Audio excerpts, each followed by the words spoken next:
Halo guys, jumpa lagi di channel Filmmania. Pada kesempatan kali ini, gue akan membahas film yang bergenre slasher. Ini film lama ya guys, tahun 2013. Jadi sekitar 10 tahun lalu film ini dirilis. Judulnya adalah Texas Chainsaw 3D yang disutradarai oleh John Luensop. Film ini berfungsi sebagai sequel langsung dari film Texas Chainsaw Massacre karya Tobe Hooper tahun 1979. Cerita film ini berawal saat Heather Miller yang diperankan oleh Alexandra Daddario mendapat kabar bahwa dia mendapatkan warisan rumah dari neneknya. Tak ingin menyanyiakan waktu kesempatan, Heather pun mengajak teman-temannya untuk menghabiskan waktu berlibur di sana. Tetapi tanpa diduga ada seorang pembunuh di dalam rumah tersebut. Pembunuh itu adalah Leatherface ya guys. Leatherface membantai satu persatu dengan gergaji mesin yang menjadi senjata legendaris dia. Oke, sebelum kita mulai membahas film ini, jangan lupa untuk klik tombol subscribe di bawah video ini agar kalian tidak ketinggalan video menarik lainnya dari channel ini ya guys.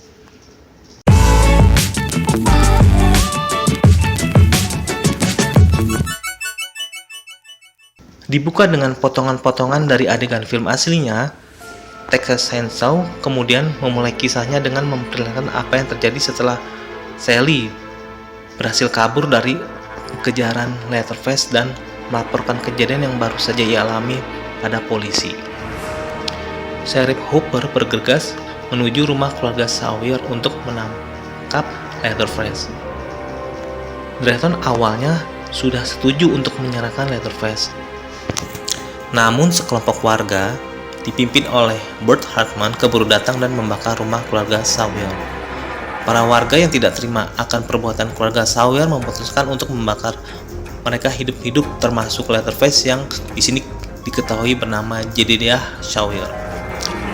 Mereka juga menghujani rumah dengan tembakan, menewaskan seluruh anggota keluarga Sawyer.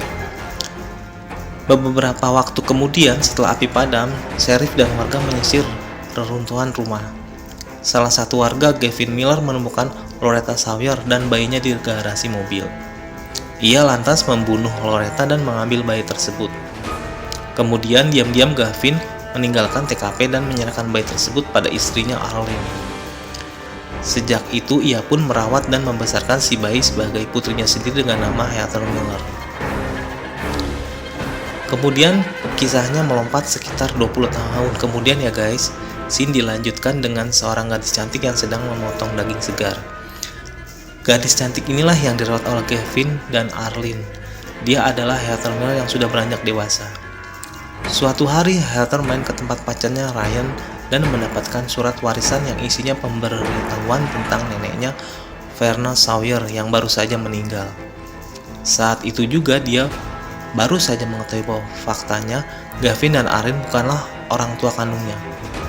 Kesal karena selama ini dibohongi, Heather memutuskan untuk mendatangi rumah neneknya tersebut di New Texas. Ryan kekasihnya, Nikki sahabatnya, dan Kenny pacar Nikki menawarkan diri untuk menemaninya. Heather bersama teman-temannya memutuskan untuk pergi menuju Texas. Dalam perjalanan, usai mampir di sebuah pom bensin, mobil mereka tanpa sengaja menabrak seorang pria bernama Daryl. Setelah tahu tujuan mereka, Daryl meminta izin untuk menumpang. Mereka tidak mempersalahkannya. Heather dan kawan-kawan tiba di rumah Verna yang ternyata cukup megah. Halamannya pun cukup luas dan sangat luas sekali. Di sana mereka menemukan bahwa warisan yang diterima oleh Heather adalah berupa mansion yang amat besar. Pengacara Verna, Farnsworth, muncul dan menyerahkan berkas warisan kepemilikan rumah pada Heather. Ia juga menyampaikan pesan Verna bahwa ia tidak ingin rumah tersebut dijual. Sebelum pergi, Farnsworth menyerahkan sepucuk surat dari Verna dan meminta Heather untuk membacanya. Kemudian mereka masuk ke dalam rumah tersebut. Terkagum-kagum dengan isi rumah yang mewah, Heather dan kawan-kawan memutuskan untuk menginap semalam di sana. Setelah itu, Heather sendiri sempat menemukan kuburan di belakang rumah. Ada makam Verna yang tampak baru dikubur. Lalu, mereka memutuskan untuk pergi membeli persediaan makanan. Tetapi Daryl memilih untuk tetap tinggal dengan alasan menjaga rumah dan mengawasi barang mereka. Sepeninggal Heather dan kawan-kawan, Daryl mulai mengemas barang-barang mahal ke dalam tasnya untuk dibawa kabur.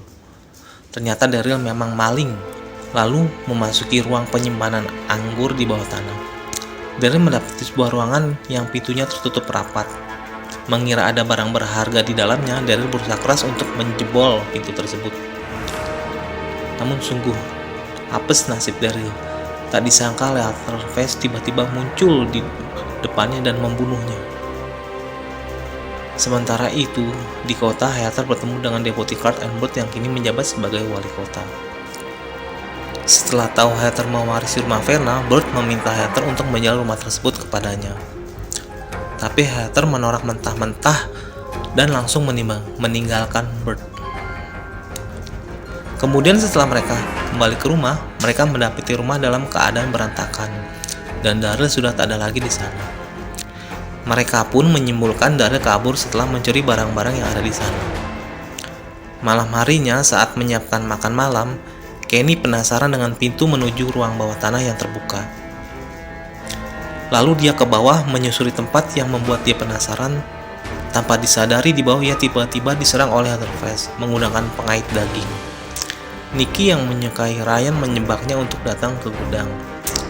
Di sana ia mencoba menggoda Ryan untuk segida papak guys.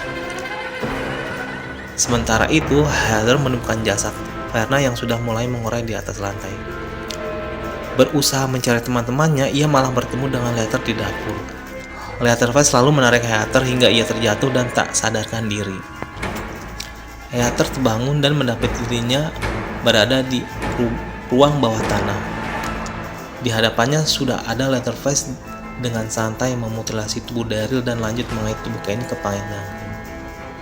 Kesal dan Kenny yang sempat menyerangnya, Leatherface lantas memotong tubuh Kenny menjadi dua dengan luka jenis. Heather langsung memanfaatkan momen tersebut untuk kabur. Heather lari dan bersembunyi di peti mati Verna, namun Leatherface mengetahuinya. Di saat Leatherface berusaha menggergaji peti mati tersebut, Ryan dan Nikki yang mendengar keributan keluar dari gudang dan berteriak memanggilnya. Leatherface mengalihkan fokusnya kepada Ryan dan Nikki. Namun Nikki berhasil menembakkan senapan ke arahnya walau sepertinya tidak mengenai sasaran. Heather muncul dengan mengendarai mobil. Tanpa buang waktu lagi, Ryan dan Nikki masuk ke dalam. Tak sabar menunggu pintu gerbang terbuka, Ryan berusaha menerobos gerbang tersebut. Namun apes banget ya nasib mereka. Mobil mereka ternyata kalah kuat. Hal itu memberi kesempatan bagi Leatherface untuk datang menyusul. Ia menggergaji ban mobil hingga mobil tersebut jatuh dan menewaskan Ryan. Setelah sempat melukai Nikki, Heather berhasil memancing Leatherface untuk mengejarnya. Beberapa waktu kemudian, keduanya tiba di sebuah karnaval atau taman hiburan. Ada Carl berjaga di sana, yang sukses membuat Leatherface kabur. Menanggapi laporan Heather, Officer Marvin memeriksa TKP. Nikki sudah tidak ada lagi di mobil, namun terdapat bekas darah di sekitar. Sementara itu di kantor polisi, pasca mendengar cerita Heather, Hooper langsung tahu ia berurusan dengan Leatherface. Tak lama kemudian Burt datang. Hooper pun menceritakan kemungkinan Leatherface masih hidup. Burt tidak begitu percaya. Ia bahkan nekat memerintahkan Marvin untuk lanjut mengecek ke rumah. Aksi yang sebenarnya ditantang keras oleh Hooper, karena Hooper meyakini di rumah itu ada Leatherface. Sembari melakukan rekaman dan menyiarkan langsung pada Hooper dan Burt, Marvin menelusuri jalur darah yang ada. Di ruang bawah tanah, ia mendapati kamar yang menjadi tempat tinggal Leatherface serta ruangan tempat Leatherface memutilasi korbannya. Saat membuka kulkas daging, Nikki ternyata berada di dalamnya. Tapi karena takut dan panik, Marvin spontan menembaknya hingga tewas seketika. Ketika hendak meninggalkan rumah, Leatherface muncul dan membunuh Marvin. Belakangan ia menguliti wajah Marvin dan menjadikannya sebagai topeng wajah yang baru. Sementara itu di ruangan lain kantor polisi, Heather membaca berkas kasus polisi yang ada di meja. Akhirnya dia tahu mengenai apa yang telah dilakukan oleh keluarganya di masa lalu, termasuk tentang pembantaian yang dilakukan oleh warga kota atas provokasi Burt serta bagaimana Gavin ikut terlibat.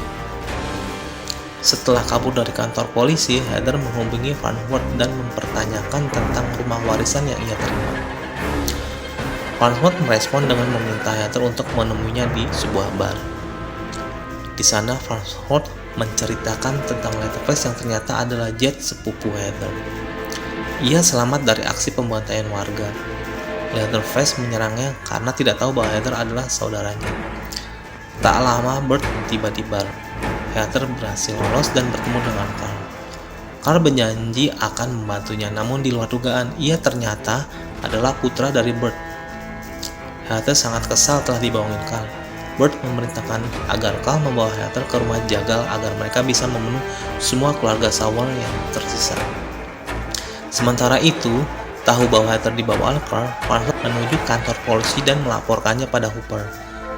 Di tempat lain, Leatherface yang mencuri dengar percakapan Carl Amber sebelumnya bersiap untuk menuju rumah jagal. Usai mengikat Heather, Carl menunggu kedatangan ayahnya bersama Ollie. Leatherface muncul dan bertemu dengan Heather. Ketika ingin membunuhnya, Leatherface lalu melihat bekas luka bakar berbentuk kalung keluarga Sawyer di dada Heather. Leatherface terdiam sejenak karena melihat bekas luka bakar tersebut. Heather langsung memberitahu bahwa ia adalah saudara sepupunya. Leatherface pun langsung memutuskan untuk membebaskan Heather. Sesaat kemudian, Burt dan Ollie datang. Ketiganya menghajar Leatherface habis-habisan. Sempat kabur, Heather kemudian kembali untuk menyelamatkan sepupunya. Ia membunuh Ollie dan membantu Leatherface membunuh Burt. Hooper sebenarnya juga tiba di TKP, namun ia membiarkan Leatherface melakukan itu. Ia hanya berpesan agar Heather membereskan semuanya. Heather pulang ke rumah bersama Leatherface. Dia akhirnya membaca surat dari Verna. Dalam surat itu semuanya dijelaskan tentang keluarga Sawyer. Selain memberitahu nama asli Heather adalah Edith O. Sawyer, Verna juga berpesan agar Heather mau menjaga Jet. Kendati demikian, ia tidak mempersalahkan jika ternyata Heather tidak mau melakukannya. Heather sepertinya menerima tanggung jawab tersebut. Di akhir layar kredit, Gavin dan Arin terlihat mendatangi rumah Heather. Rupanya mereka berniat untuk mengambil bagian dari warisan Heather. Namun apes sekali nasib mereka. Padahal mereka mengharapkan Heather menyambutnya. Malahan yang muncul menemui keduanya adalah Leatherface. Tamatlah riwayat Gavin dan Arin. Sepertinya Leatherface masih menjaga rumah tersebut. Dan itulah akhir cerita dari film ini ya guys. Akhir kata, terima kasih banyak ya guys sudah menonton dari awal sampai akhir. Dukung terus channel Filmania. Jangan lupa subscribe, like, and comment. Bye.